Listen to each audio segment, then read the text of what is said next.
Sisi, nag-donate ka pala sa charity. Nakakatuwa naman.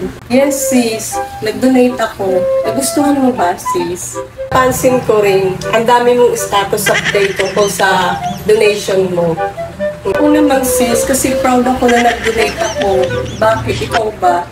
Tanong ko lang, kailangan mo ba kaming balitaan minuminuto tungkol sa pagtulong mo? Gusto mo ba pagawaan pa kita ng t-shirt na may nakalagay, napakabait akong tao, or napakabait kong tao, or matulungin akong tao? Ano naman masama dun kung lagi kong binabalita sa inyo yung pag-donate ko or yung ginagawa ko? Yan tuloy, ang dami nang bububwesit sa'yo. Magkano ba ang dinonate mo, ha, Sisi? Donated 200 pesos, sis. You know, 200? Ang haters mo, 1,000 na. Mas malaki pa sa tinulong mo. Ha? Sis, di ka naman, sis. Buti nga nag-donate pa ako eh. Kasi naman sa'yo, wala. Hindi ka nga makapag-donate ng PC. Okay lang tumulong. Huwag ka lang pabida. Anong pag-eetal yan, ha? Paki-explain. Love you. Love you mo yung mukha mo. Mag-donate ka na rin.